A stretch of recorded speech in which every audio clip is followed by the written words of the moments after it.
madres, padres, representantes o responsables. El Colegio de Ingenieros de Venezuela y el Fondo de Previsión Social del Colegio de Ingenieros de Venezuela presentan.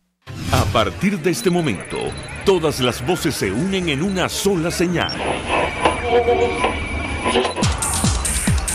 RCR presenta Conexión 750 con María Alejandra Trujillo.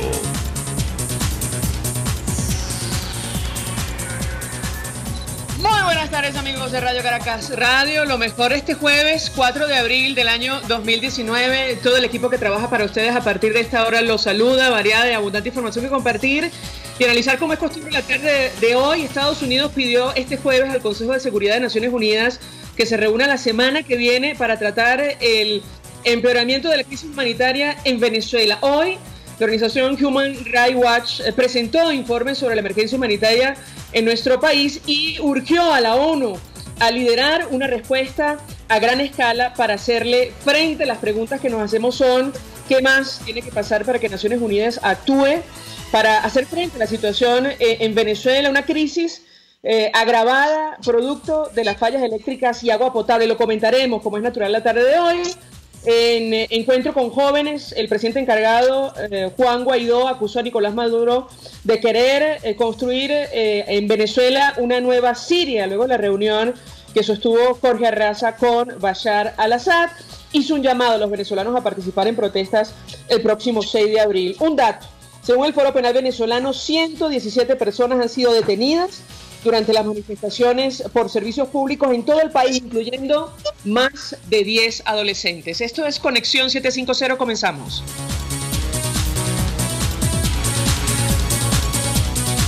¿Qué está pasando en este país?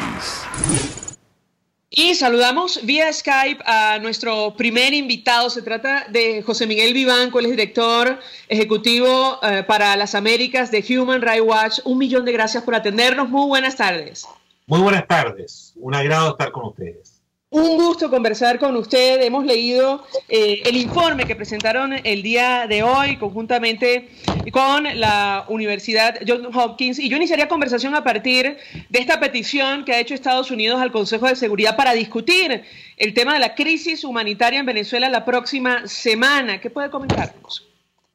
Mire, no le puedo comentar sobre la petición de Estados Unidos porque no la conozco, no conozco los detalles, y porque nuestro informe, aparte de hacer un diagnóstico fidedigno sobre la magnitud de la crisis humanitaria, o de la, mejor dicho, la emergencia humanitaria que sufre Venezuela, hace una propuesta concreta, y es el que el propio secretario general de Naciones Unidas, Antonio Guterres, tome el liderazgo en esta materia y declare oficialmente que Venezuela está enfrentada a una emergencia humanitaria compleja nivel 3, lo cual, si llega a ocurrir, obligaría a todas las agencias humanitarias de Naciones Unidas a coordinar esfuerzos de manera prioritaria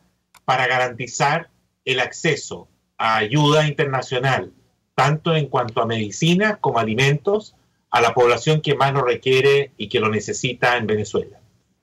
Ahora, con relación a una iniciativa de esta naturaleza, nos explicaba el embajador Diego Arria que el señor Antonio Guterres podría pronunciarse a título personal, pero a la larga necesita aprobación de la Asamblea General o probablemente el Consejo de Seguridad. No sé si usted puede explicarnos cuál sería el procedimiento. No, el secretario general, como parte de sus atribuciones, está la de diseñar o dirigir la política en materia de recursos, de la utilización de recursos, tanto humanos como materiales, y el conocimiento técnico, precisamente para circunstancias como estas, donde algún país enfrenta una calamidad, una catástrofe nacional, una epidemia, una guerra interna o internacional que deja a la población en una situación de hambruna, en una situación digamos, de carencias en cuanto a alimentación y recursos básicos. Esto no depende del Consejo de Seguridad. El Consejo de Seguridad de Naciones Unidas tiene un rol distinto, tiene que velar por la paz y la seguridad mundial, y en el Consejo de Seguridad, por cierto, están los votos de países como China y Rusia que podrían vetar cualquier iniciativa por parte de Naciones Unidas que tenga que ver con la cuestión humanitaria. Lo que nosotros solicitamos es que el secretario general Guterres ponga término a su silencio sobre la situación en Venezuela y públicamente ejerza presión sobre ese régimen dictatorial para ofrecer y proponer algunos programas concretos que permitan paliar la situación de desnutrición, la falta de acceso a medicinas, los niveles de mortalidad que lamentablemente en Venezuela se están incrementando. Me refiero a la mortalidad infantil y a la mortalidad materna, a diferencia del resto de América Latina. Hay una serie de indicadores que se ofrecen en nuestro informe y que permitirían perfectamente al secretario general calificar la situación en Venezuela, y eso solamente depende de él, de una emergencia humanitaria compleja nivel 3, como se ha hecho en el caso de Yemen o en el caso de Siria. Quería preguntarle justamente acerca de esta posibilidad, bueno, si el secretario general decide asumir la iniciativa. Usted en un foro, en el marco de la Sociedad Interamericana de Prensa en Cartagena, advertía, si esto se aprueba, no necesitaría de la aprobación de Nicolás Maduro, quien se ha negado en la práctica a reconocer la profundidad de la crisis en nuestro país. Quisiera ahondar en este tema. Efectivamente, la calificación de emergencia humanitaria compleja es un juicio, es una valoración que le corresponde única y exclusivamente al secretario general de Naciones Unidas. Él no necesita contar con la aprobación o con el consentimiento del dictador de turno, en este caso Maduro, para poder hacer esa calificación. Él puede utilizar todos los recursos disponibles al secretario general, los recursos internos y externos de Naciones Unidas, para llegar o alcanzar esa conclusión. Pero es importante que él lo haga, que dé ese paso, porque si eso ocurre, insisto, el subsecretario general de Naciones Unidas encargado precisamente de este tipo de catástrofes humanitarias, tendría entonces que tomar la situación o el caso de Venezuela como una prioridad para su gestión. Estamos diciendo que la situación de Venezuela califica como una emergencia humanitaria compleja porque la escasez de alimentos, de medicinas, sumado a la propagación de enfermedades contagiosas, infecciosas, el surgimiento de enfermedades que estaban antes controladas como el sarampión y la difteria u otras como la malaria o la tuberculosis, ponen en riesgo a los países limítrofes, a la región completa, y eso es una temática, una materia que debería generar una reacción inmediata del secretario general de Naciones Unidas, cuyo mandato está precisamente orientado en esa dirección. Ustedes, entre otras cosas, en este amplio informe hablan del colapso absoluto del sistema de salud en Venezuela combinado con la escasez generalizada de alimentos que está poniendo cada vez más a las personas en riesgo, y entiendo que fue elaborado el informe antes de la emergencia eléctrica y de agua potable, que viene a agravar incluso esta situación. Yo quisiera un comentario de su parte al respecto, porque es una situación que preocupa y mucho a los ciudadanos de nuestro país, que se han lanzado a las orillas incluso de las cloacas como el Guaire en el área metropolitana de Caracas para acceder a algo de agua en medio de esta crisis. ¿Qué puede comentarnos? El informe nuestro es producto de una investigación que tomó un año.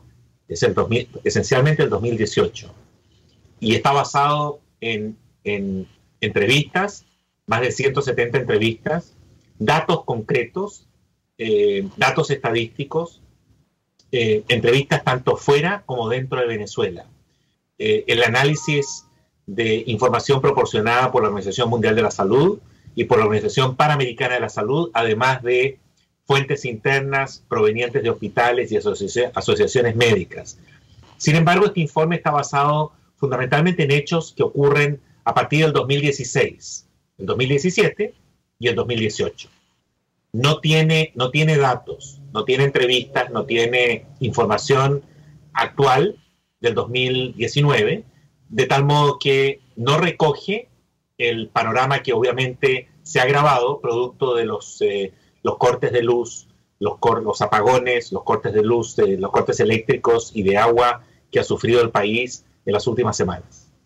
Nos llamó la atención porque ustedes advierten que sobre el anuncio de la Federación Internacional de la Cruz Roja, a propósito de la ayuda que en teoría ellos van a ayudar a ingresar a nuestro país, el compromiso de esta organización habla de la ayuda a 650.000 personas. Sin embargo, en un informe de Naciones Unidas que ha trascendido a los medios de comunicación, este número ascendería a 7 millones de ciudadanos en Venezuela, con lo cual sería probablemente insuficiente. Quisiera también su opinión acerca de este tema. Es precisamente por eso que el informe hace énfasis en la necesidad de que la ayuda de Naciones Unidas sea a gran escala.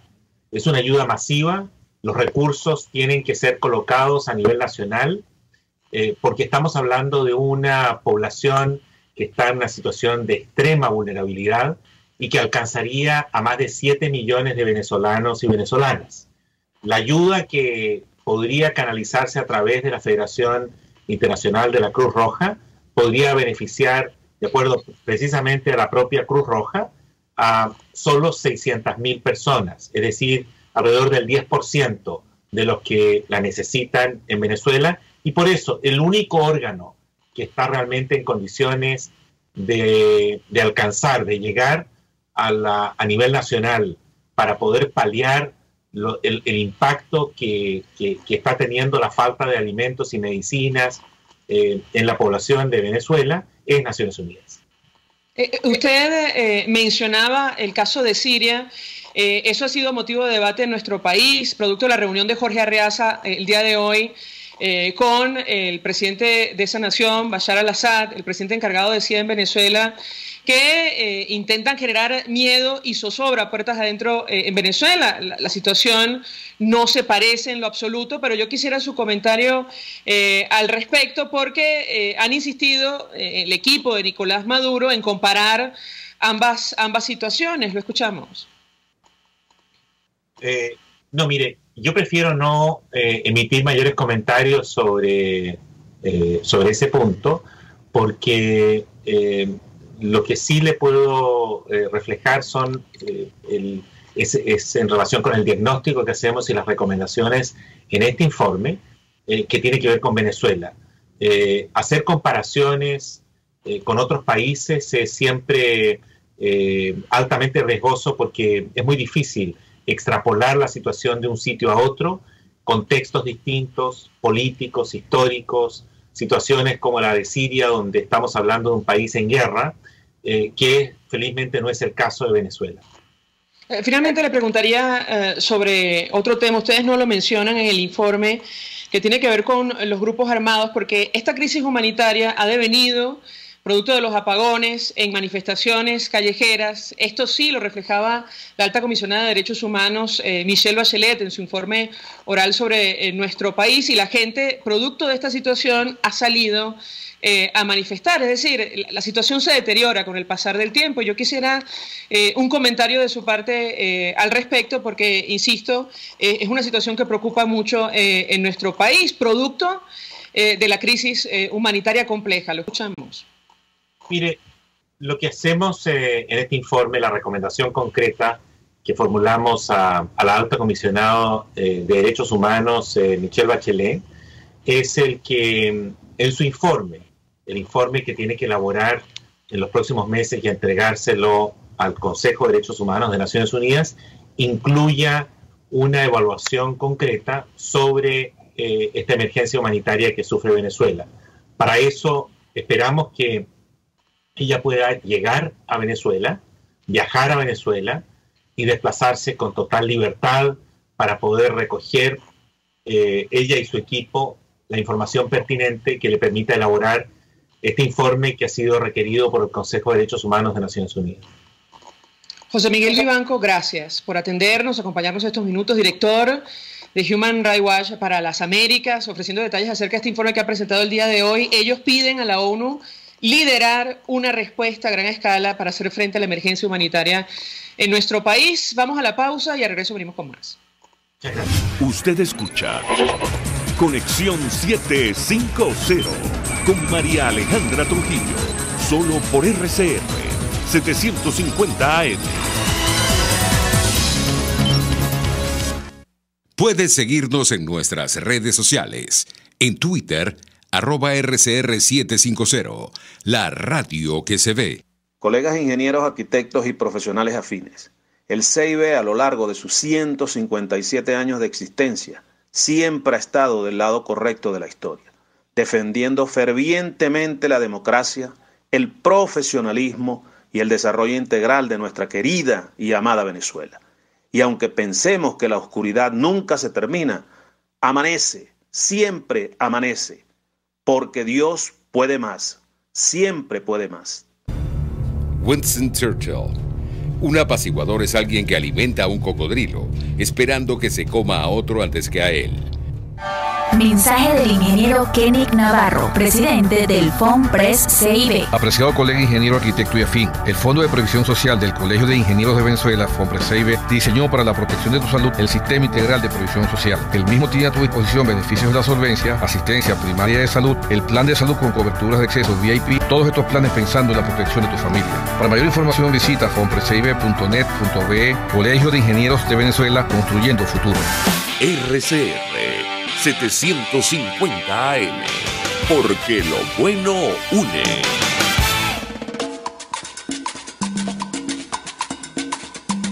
Fuerza que nos activa, fuerza que une a un país que quiere cambio. Mi nombre es Chuo Torrealba y estoy contigo desde las 5:30 de la mañana para que te enteres de todo lo que acontece dentro y fuera de un país en crisis, un país que quiere cambio y libertad. Unidad, la fuerza es la unión, de lunes a viernes desde las 5:30 de la mañana con Chuo Torrealba, solo por RCR, porque lo bueno une. En RCR somos vanguardia. Toda la programación de tu RCR también la puedes seguir a través de la internet. Audio y video en tiempo real. Noticias y mucho más. No te pierdas ni un segundo de nuestra programación. No hay excusa ni cadena que valga para que dejes de escucharnos. Ingresa a rcr.tv, la radio que se ve. El poder de la comunicación en tus manos. Conexión 750 con María Alejandra Trujillo, solo por RCR 750 AM. Continuamos, amigos, en Conexión 750 y compartimos alguna información. Vamos a tratar de contactar con el concejal Alejandro Armas para hablar acerca de lo que está ocurriendo con los servicios públicos en el área metropolitana de Caracas, lo que está ocurriendo con la electricidad, pero sobre todo con el agua potable, insistimos. Una situación que viene a agravar la emergencia humanitaria compleja que afecta a nuestro país. El enviado especial de los Estados Unidos para Venezuela ha dicho en una entrevista con un medio de comunicación colombiano, Elliot Abrams, que sería prematuro aplicar el artículo 187 en Venezuela.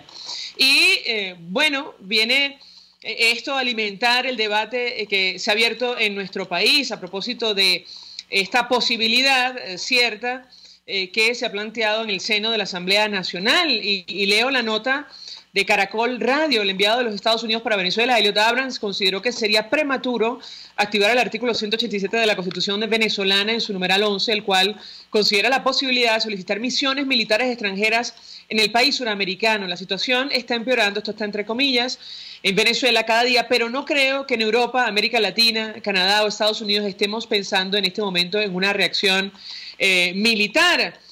Seguramente una declaración que aviva el debate interno en nuestro país con relación a esta posibilidad. Al respecto, el presidente encargado y presidente de la Asamblea Nacional, Juan Guaidó, ha dicho efectivamente que están evaluando o construyendo posibilidades o capacidades. Esa es la expresión que ha utilizado antes de invocar este artículo, que ciertamente habla acerca de las misiones militares extranjeras en nuestro país.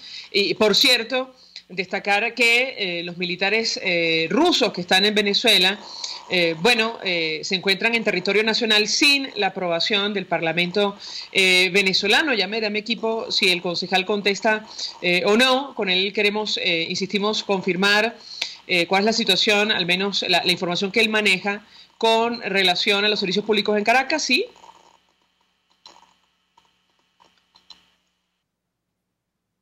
Perfecto. Ya me comentan cuando lo tengamos para que él comparta con nosotros, insistimos, la información valiosa que maneja.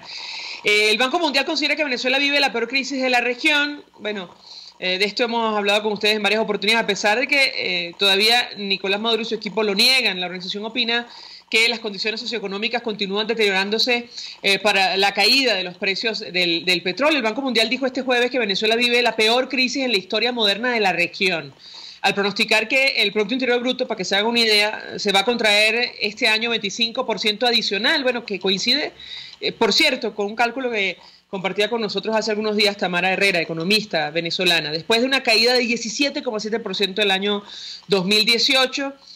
Estamos hablando en los últimos 3-4 años, esto seguramente lo podremos confirmar con los economistas con los cuales conversamos en este espacio, de si esto ocurre de una caída de más del 60, yo creo que el 70% de la economía. Esto no se ha visto nunca en ningún país que no esté en guerra o haya sufrido una catástrofe natural. Ya tenemos a Alejandro Armas, concejal en la línea telefónica, dirigente de Primero Justicia. Gracias por atendernos.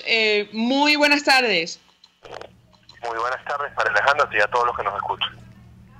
Pues mucho interés de conocer la información que pueda compartir con nosotros sobre la situación de los servicios públicos en Caracas, sobre todo del agua potable. Lo escuchamos. Bueno, fíjate, en este momento más o menos está recibiendo agua el 35% de la ciudad.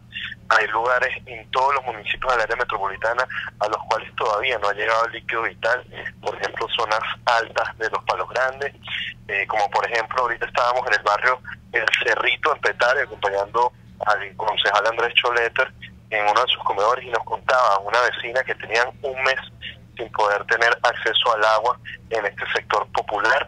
Y lo mismo está pasando en distintos lugares del municipio Libertador, como por ejemplo la calle Panamá de la parroquia San Pedro, donde todavía no ha llegado una gota de agua.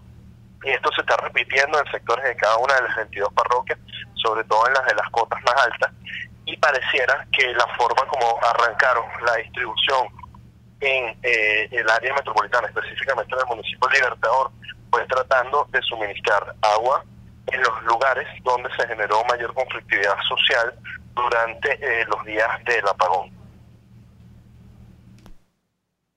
Ahora, en el caso concreto del área metropolitana de Caracas, ¿qué información maneja usted sobre el acueducto metropolitano? Es decir, en la capital hay zonas que llevan mucho tiempo sin recibir agua potable, y la situación se vino a agravar producto de los apagones. Lo escuchamos.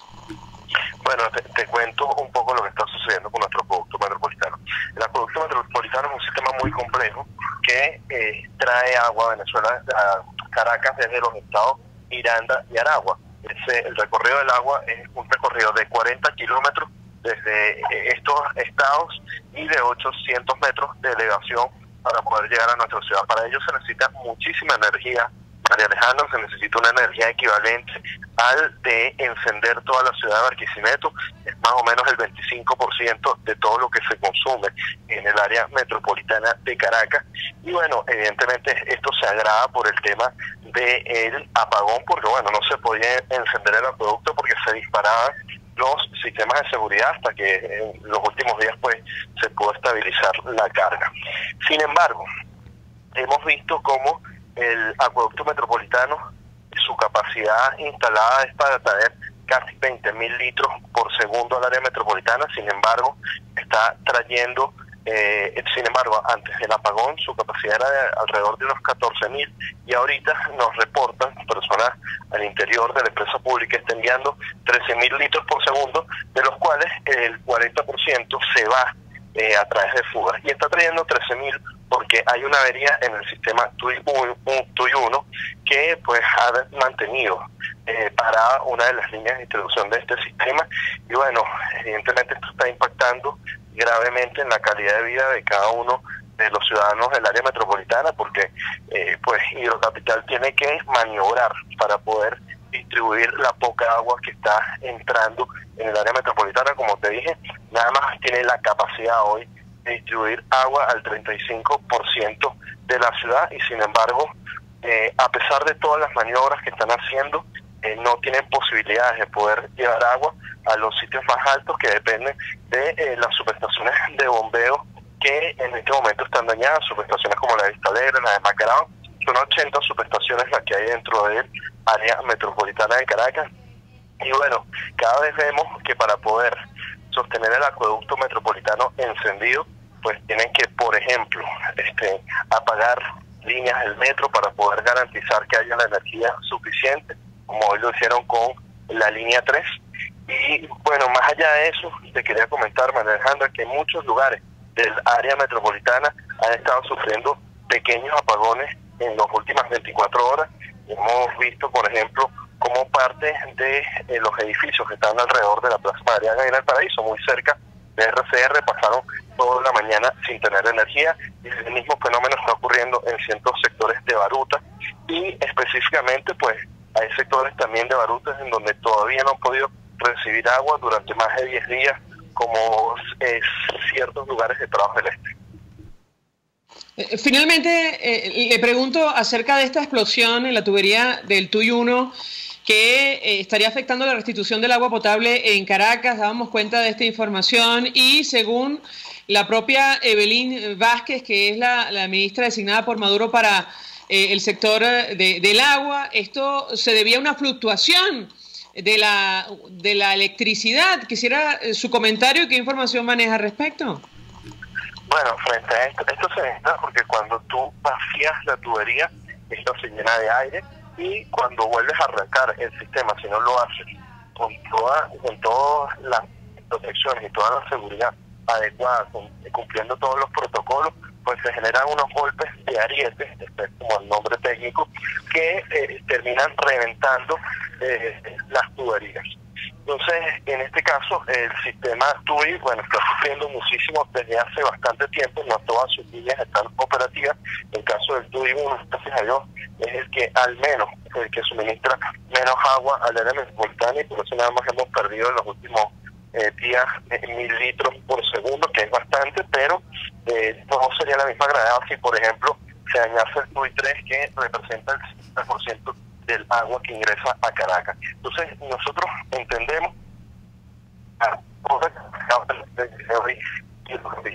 sabemos que los mejores cuadros técnicos que había dentro de esa empresa pública ya no están más en ella, y que Yolanda... Sí, tenemos allí problemas con la comunicación, no entendemos.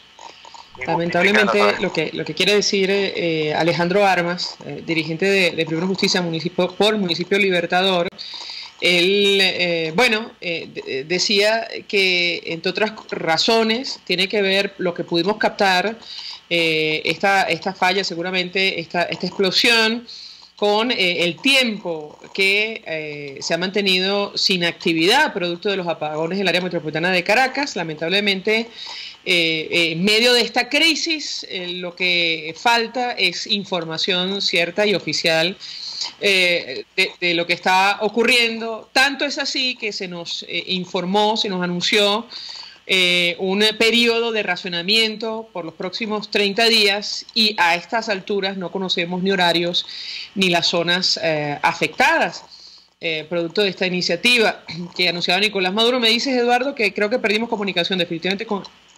Sí, se cayó la llamada, lamentablemente. Bueno, nos quedamos con la primera parte de su explicación, hablando acerca de lo que está ocurriendo. Insistimos, la falta de agua potable y electricidad viene a agravar la crisis humanitaria compleja que ya afectaba a nuestro país a finales de 2018 y se ha profundizado durante estos meses de 2019. Vamos a la pausa, al regreso venimos con más. Estás en sintonía de Conexión 750, solo por RCR 750 AM. Puedes seguir nuestra programación a través de rcr.tv, la radio que se ve. Mensaje del ingeniero Ramón López, vicepresidente del Colegio de Ingenieros de Venezuela. Apreciado colega ingeniero, arquitecto y profesional afín, el sistema de salud venezolano no presta la atención requerida y la altísima inflación encarece notoriamente este servicio. Es por ello que el Fondo de Previsión Social del CIP te ofrece un servicio de salud seguro, confiable y accesible, con amplia cobertura. Para mayor información visita el portal www.cib.net.be, Colegio de Ingenieros de Venezuela, construyendo futuro. Estar bien presentado, lucir bien, proyectar la imagen ideal de nosotros mismos nos brinda seguridad. Por eso en Perfumerías Las Villas contamos con todos los productos que necesitas para realzar tu personalidad, tu esencia, tu naturaleza. Perfumerías Las Villas, siempre hay una a tu lado. Perfumerías Las Villas, tu cómplice de felicidad en belleza cosmética y cuidado personal. Mensaje del ingeniero José Peraza, tesorero del FONPRES CIB. Estimado colega ingeniero, arquitecto y profesional afín, el Colegio de Ingenieros de Venezuela y el Fondo de Previsión Social, preocupado por la salud de tu familia, ha diseñado un sistema de salud integral que coloca a tu disposición y que contiene asistencia primaria de salud, ambulancia, hospitalización, cirugía, oftalmología, dermatología, fisioterapia, psicología, odontología, farmacia y funerario. Para mayor información, visítanos a nuestros portales cib.net.be, fonprescib.net.be, Colegio de Ingenieros de Venezuela, construyendo futuro. RCR 750 AM, porque lo bueno une. Este programa es presentado por Puig es María. María es de Puig. La Academia de Ciencias Físicas, Matemáticas y Naturales presenta El progreso tiene su ciencia. Hoy presentamos un venezolano presidente del mejor instituto tecnológico del mundo. Muchos hemos oído hablar del Instituto de Tecnología de Massachusetts, considerado como uno de los mejores institutos de tecnología en el mundo. Pero pocos sabemos que quien lo preside actualmente es un venezolano, Leo Rafael Reif Groisman. Rafael Reif nació en Maracaibo en 1950. Obtuvo su licenciatura en Ingeniería Eléctrica de la Universidad de Carabobo en 1973 y se desempeñó como profesor asistente en la Universidad Simón Bolívar antes de viajar a los Estados Unidos para cursar estudios de doctorado. Obtuvo su PhD en la Universidad de Stanford, en California, en 1979 y un año después se incorporó a la nómina del Instituto de Tecnología de Massachusetts. En 2004 fue nombrado director de la Cátedra de Tecnologías Emergentes hasta 2012, cuando se convirtió en el 17º presidente del MIT. Sus líneas de investigación se centran en las tecnologías de circuitos integrados y en la fabricación de la microelectrónica ambientalmente sustentable. Sin embargo, desde la presidencia de tan prestigiosa institución, ha liderizado el desarrollo de dos de las más grandes plataformas digitales que ofrecen cursos en línea a nivel de educación superior. También ha creado espacios para que los jóvenes innovadores se vinculen con la empresa privada. Leo Rafael Reif ha recibido numerosos premios por sus hallazgos sobre electroquímica y semiconductividad, pero quizás su mayor aporte ha sido equipar a las próximas generaciones con las herramientas necesarias para que sus ideas tengan impacto significativo en nuestra sociedad. Así pues, este ingeniero venezolano, presidente del MIT, pone en las más altas esferas académicas el nombre de nuestro país. El progreso tiene su ciencia. La Academia de Ciencias Físicas, Matemáticas y Naturales presentó El progreso tiene su ciencia. Cuando cierras los ojos y viajas en el tiempo. Cuando el sabor te transporta a otro lugar. Cuando el olor te hace recordar momentos únicos. Esa es María Puig, una galleta que es un pedacito de tu historia. María Puig, una galleta que endulza tu vida. María Puig, una galleta que te ha acompañado por más de 100 años. Puig es María. María es de Puig. Este programa fue presentado por Puig es María. María es de Puig. RCR 750 AM, porque lo bueno une. María Alejandra Trujillo te acompaña en Conexión 750, solo por RCR 750 AM. Claro y raspado. Continuamos, amigos, en Conexión 750, y ayer comentábamos comunicado de la Conferencia Episcopal Venezolana, donde, entre otras cosas, advertían que en nuestro país se cometían delitos de lesa humanidad bajo la mirada complaciente de las autoridades. También expresaban preocupación, honda preocupación por la crisis humanitaria en Venezuela, lo que está ocurriendo con la electricidad y con el agua potable, que nos coloca a las puertas de una posible situación sanitaria de carácter catastrófico. Esa fue la expresión que utilizaron. Para conversar acerca de este tema, saludamos en la línea telefónica a Monseñor Ovidio Pérez Morales, forma parte de la Conferencia Episcopal Venezolana. Como siempre, gracias por atendernos. Muy buenas tardes. Buenas tardes, un saludo a ustedes y la bendición a toda la audiencia, que, bueno, lo mejor para todos y cada uno y su familia. Dime. Pues mucho interés, Monseñor, de conversar con usted acerca de este documento, de este comunicado que emitían los obispos, y yo iniciaría conversación a partir de las declaraciones que ofrecía Monseñor Mario Moronta. Él decía que era un llamado irresponsable e ilegal que hacía el equipo de Nicolás Maduro a los colectivos, a estos grupos paramilitares, a reprimir a la gente que reclama legalmente sus derechos fundamentales. ¿Qué puede decirnos? Lo escuchamos. Mira, eso es una actitud criminal, así tal como suena, y recuerda lo sucedido, que yo en otras latitudes con gobiernos totalitarios como era en el nazismo, con la SA y la SS, especialmente la SA, que tenían carta libre para proceder con violencia sobre cualquier persona, cualquier comunidad. No, estos son violaciones claras de los derechos humanos y crímenes de lesa humanidad. Eso de exponer la población que está pacíficamente, no ya manifestando, sino expresando la necesidad ante cuestiones fundamentales como la falta de agua o la falta de medicina, el abandono, el colapso, digamos, en que estamos cayendo. Eso es una actitud criminal, es decir, que en cualquier parte eso es condenable y está previsto que ellos, los organismos internacionales, leyes internacionales, de juzgar estos crímenes. ¿sí?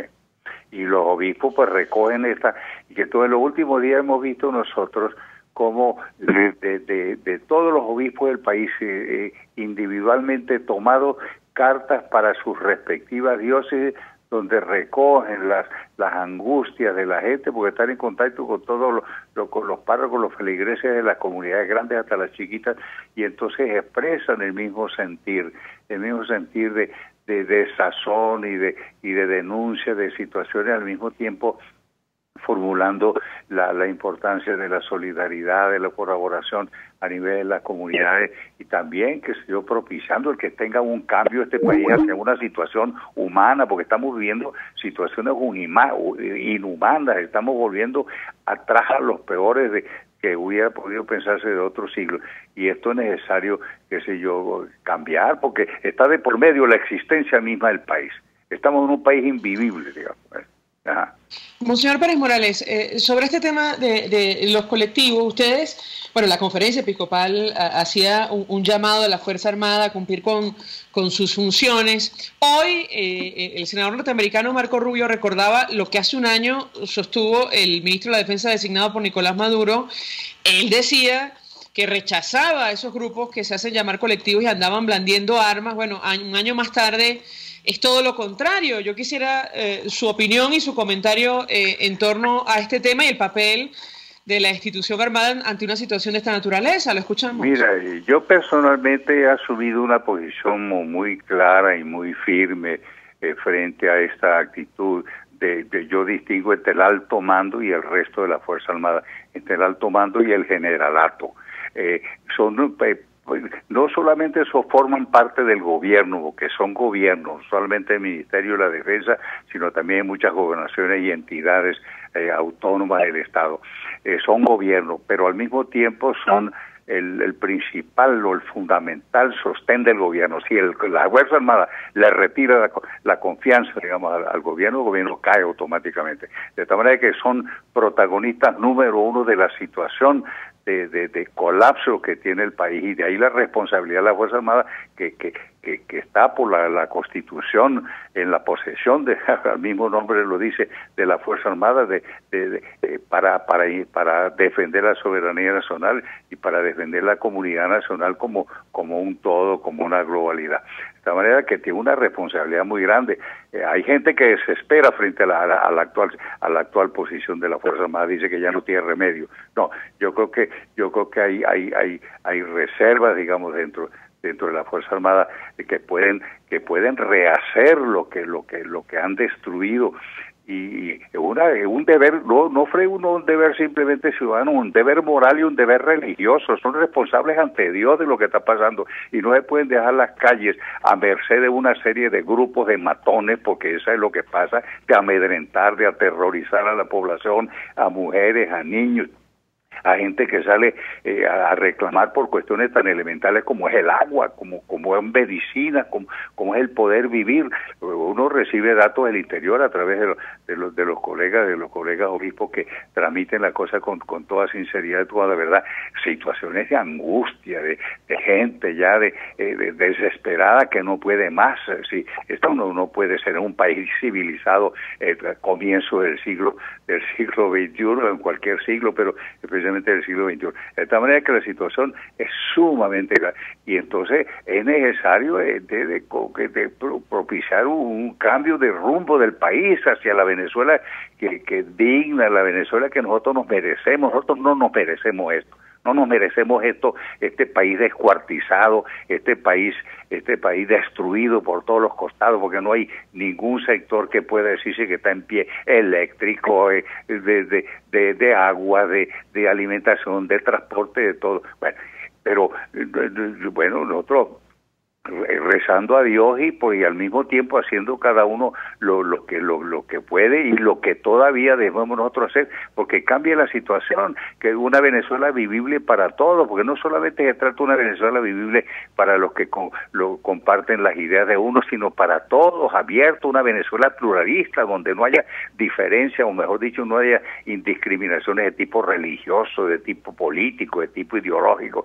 de tipo cultural o de cualquier otro tipo, sino una Venezuela que sea como una casa grande donde todos podamos vivir, donde podamos salir sin miedo, sin terror de que nos vayan a dar un palo con la cabeza, nos vayan a meter a tortura, porque hoy se está torturando en Venezuela. Hoy se está torturando en Venezuela y torturando también por parte de elementos de la Fuerza Armada. De la Fuerza Armada que por Constitución es para la defensa del pueblo y está en las cárceles y después encarcelando mucha gente. Bueno, es un rosario de cosas, pero yo personalmente estoy esperanzado de que este pueblo no se ha muerto. Este pueblo que se independizó un día, que tuvo a Bolívar como líder y otros por ser la independencia, este pueblo no se ha muerto. La gente, los venezolanos no hemos muerto todavía. Vivimos y debemos vivir. Y debemos vivir con dignidad. Monseñor Pérez Morales, siempre saco a colación el papel del Vaticano en el caso concreto de Venezuela. ¿No cree usted que le ha faltado firmeza, incluso al Papa Francisco con relación a nuestro país, porque esta crisis humanitaria compleja que afecta a Venezuela, bueno, ha venido a agudizarse aún más, producto de los apagones, también la falta de agua potable nos coloca frente a un escenario, bueno, muy complicado. ¿No cree usted que el Papa o el Vaticano debería asumir una posición más firme, no lo sé, con relación a Venezuela? ¿Cuál es su opinión? Bueno, esto ha brotado pues en diversos sectores, el deseo mismo, la exigencia que de parte de la dirección central de la Iglesia se suma una posición más fuerte. Es comprensible todo esto. Hay que tener en cuenta, por otra parte, que no es que el Papa se haya olvidado de Venezuela, mantiene un contacto, digamos, permanente con los obispos, ha dicho que la posición del obispo es la posición que él asume. Comprendo que yo la desazón que hay en más de uno, la inconformidad, y bueno, nuestros deseos en que haya una mayor sintonía en todo caso. Pero de parte de la Iglesia en el país, que está en comunión con el Papa, pues hay una posición muy clara, muy firme en este sentido, y también con el apoyo de los episcopados de fuera, partiendo del Consejo Episcopal Latinoamericano, que agrupa, qué sé yo, en alguna forma las conferencias episcopales de América Latina, un apoyo que se ha recibido muy expreso también de conferencias episcopales de otros países, y no simplemente apoyo verbal, sino también han expresado la colaboración que están prestando a la atención de los venezolanos en el exterior, que no son 3 o 4 ya, sino que son ya millones, que ese es otro gran escándalo nacional. Este país se está despoblando, más aún a este país lo están despoblando, a este país le están expulsando la gente, y entonces querrán que queden solamente aquí viviendo unos poquitos rojos, que disfruten del país y todos los venezolanos fuera. Esto son cosas inconcebibles, y por eso la necesidad de un cambio de nuevo, repito, ¿para qué? Para una Venezuela donde todos quepamos, donde todos nos sintamos, qué sé yo, en paz, y podamos trabajar, podamos pensar, podamos comunicarnos con toda libertad, como corresponde a una sociedad civilizada. Nosotros estamos ahorita en una especie de incivilización. ¿Sí? Monseñor Ovidio Pérez Morales, gracias, como siempre, por atendernos y acompañarnos, forma parte de la Conferencia Episcopal. Gracias como siempre por compartir sus reflexiones con nosotros. Queríamos contrastar, bueno, este mensaje, este comunicado emitido por los obispos venezolanos denunciando, bueno, que en nuestro país se cometen delitos de lesa humanidad, con la mirada complaciente de las autoridades. Vamos a la pausa y ya venimos con más. Escuchamos Conexión 750, solo por RCR 750 AM. Colegas ingenieros, arquitectos y profesionales afines, el CIB a lo largo de sus 157 años de existencia siempre ha estado del lado correcto de la historia, defendiendo fervientemente la democracia, el profesionalismo y el desarrollo integral de nuestra querida y amada Venezuela. Y aunque pensemos que la oscuridad nunca se termina, amanece, siempre amanece, porque Dios puede más, siempre puede más. Quiero invitarte al restaurante Távola Calda La Lagunita, simplemente porque la vas a pasar muy bien. Los platos de su chef conjugan a la perfección el Mediterráneo con el Caribe, las porciones generosas y el ambiente es cálido y familiar. Comprueba que bien vale la pena en Instagram, @Távola Calda La Lagunita, la experiencia gastronómica que siempre querrás repetir. Mensaje del ingeniero José Peraza, tesorero del FONPRES CIB. Estimado colega ingeniero, arquitecto y profesional afín, el Colegio de Ingenieros de Venezuela y el Fondo de Previsión Social, preocupado por la salud de tu familia, ha diseñado un sistema de salud integral que coloca a tu disposición y que contiene asistencia primaria de salud, ambulancia, hospitalización, cirugía, oftalmología, dermatología, fisioterapia, psicología, odontología, farmacia y funerario. Para mayor información, visítanos a nuestros portales cib.net.be, fonprescib.net.be, Colegio de Ingenieros de Venezuela, construyendo futuro. El poder de la comunicación en tus manos.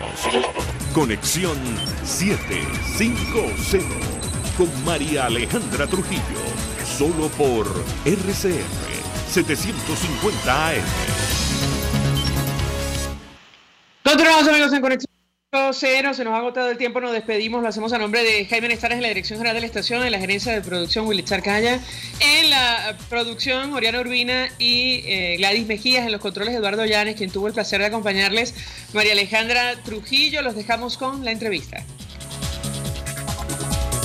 El Colegio de Ingenieros de Venezuela y el Fondo de Previsión Social del Colegio de Ingenieros de Venezuela presentaron. RCR presentó